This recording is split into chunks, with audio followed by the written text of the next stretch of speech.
Hey there, pirates! Welcome aboard the Anime No Mi channel. Ever since we saw Sabo using the Mera no Mi like he was born for it, I've had a nagging feeling. What started as a tiny doubt has now turned into a full-blown elephant, jumping around in my head. How come every commander in the Revolutionary Army has a devil fruit that fits their fighting style so perfectly? I mean, seriously, it's almost too perfect. Lindbergh with ice powers and a mind for technology. Morley with a fruit that literally shapes the ground. Perfect for moving troops and setting up camps. Karasu turning into a flock of crows that move stealthily like a covert ops team, and Bello Betty, who can rally people just by waving a flag and shouting. This all sounds like something out of a superhero movie, but in the world of One Piece, when things line up too perfectly, I start wondering, was this all planned? And that's where Dragon comes in, because I think maybe, just maybe, he's the one who gave those fruits to his commanders. And if that's true, it changes everything. That would make him not just the leader of the Revolutionary Army, but the curator of their power. Think about it. Was the Mera no Mi really recovered by chance in Dressrosa? Or did Sabo make his move because it was part of Dragon's plan? It's not like Sabo just stumbled into it and got lucky. He went there, took it from Burgess, and ate it like he had been waiting for it. Now, if we go back to chapter 1054, where Sabo is portrayed as the new Flame Emperor, and the people see him as a second coming of Ace, things get even more symbolic. The image of Sabo burning with the fire of revolution just fits too well. And let's be real, Oda loves visual symmetry like that. But what really catches my attention is how all the main commanders have clear tactical roles, and their devil fruits directly complement those roles. Like Karasu, he's not just a creepy guy who turns into crows. He's the head of intelligence, he spies, he gathers info, he infiltrates, and his fruit is perfect for that. Coincidence? Maybe, but I seriously doubt it. Which brings me to the idea that Dragon may have built his own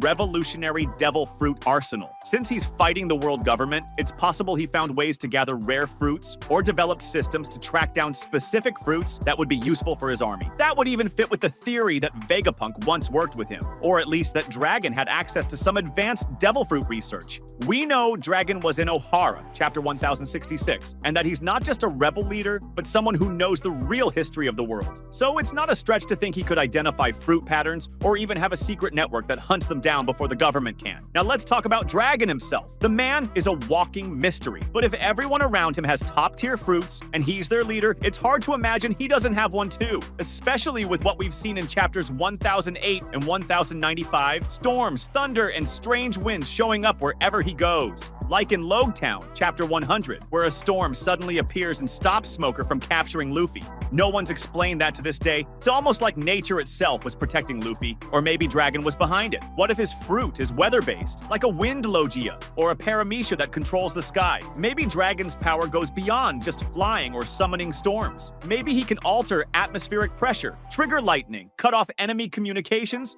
or even manipulate sea currents, which would be perfect for a shadowy army. That would make Dragon not just a battlefield threat, but a saboteur of trade routes, a destroyer of bases before he even touches them. It would make total sense that the world government fears him so much they keep his name hidden in secrecy. They're not just afraid of his ideology, they're scared of his raw power too. And going back to the commanders, if all their fruits match their roles, then Dragon set this up like a chess master. He didn't just hand out random powers, he built a board where each of his pieces plays better than any Marine general. And if that's true, then it won't be long before Dragon reveals his fruit too. He can't stay in the shadows much longer, especially now that the Revolutionary Army is closing in on Mary Geoise and things are getting out of control. I think maybe, just maybe, Dragon will step onto the battlefield with a power so overwhelming that even the Holy Knights will think twice before getting close. And it wouldn't be surprising if his fruit is tied to the sky, the wind, or even freedom itself, something that literally represents revolution. And here's the coolest part. If Dragon really does have the power to hand out fruits or ensure they reach the right people, maybe he's building a sort of anti-Yonko system. While the Yonkos rule over territories, Dragon rules over ideals. And instead of pirate crews, he commands highly strategic divisions. That might make the Revolutionary Army the most deliberately structured force in the entire story. Their fruits weren't chosen by chance. They were planted with purpose. And if we think Sabo was meant to inherit the Mera no Mi, not just stumbled into it, then maybe Dragon had a plan in place in case Ace died. It's a hard thought, but maybe he saw it coming and set the pieces ahead of time, because the fight against the world government didn't end at Marineford. That was just the beginning. Dragon knows that to defeat a system that old and powerful, you need more than strength. You need strategy. strategy, preparation, and allies with powers that fit the mission. And if all of his top generals have perfect fruits, then this isn't a coincidence. This is revolutionary engineering. And that's when the theory gained strength. Dragon created his own devil fruit army. And now, with tensions rising in Mary Jawais and Emu showing powers no one understands, it might finally be time for Dragon to play his final card. And that card isn't just the fruit he's been hiding. It's the confirmation that everything we've seen so far was just the beginning of a carefully planned revolution. What no one's really talking about yet is how Dragon's devil fruit army might work like a living system, almost like an interconnected network where each commander doesn't just act individually, but moves in perfect sync with the others. Imagine the fruit's abilities linked together, like parts of one big organism, a living army where ice, earth, fire, shadow, and wind combine to create strategies far beyond simple combat. Take Morley's fruit, for example, the one that controls Earth. It's not just for raising walls or direct attacks. It can be used to change the battlefield, create traps, block enemy routes, or dig tunnels for infiltration. That could help Karasu and his crows slip in unnoticed, using the paths shaped by the terrain. At the same time, Lindbergh's ice can freeze areas, slowing enemies down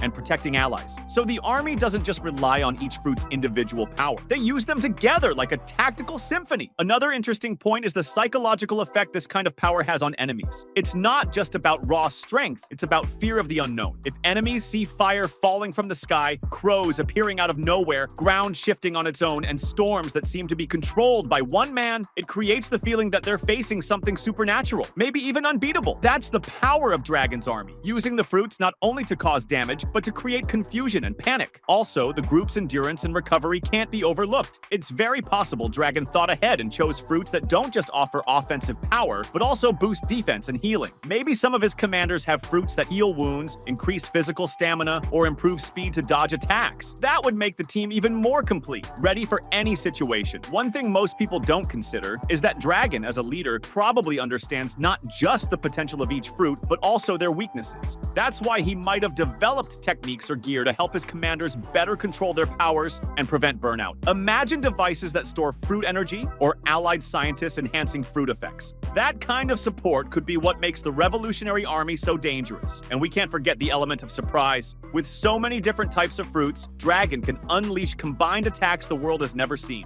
One commander creates a storm, another unleashes blue flames, and another puts up an ice barrier to protect the team. This kind of variety opens up a huge range of strategies to take on the world government, a force that probably won't be ready for such a coordinated and versatile assault. That was today's content. We hope you liked it and want to share your opinion on the subject. Don't forget to share the video, give it a thumbs up, and I'll see you in the next video. Take care and stay amazing.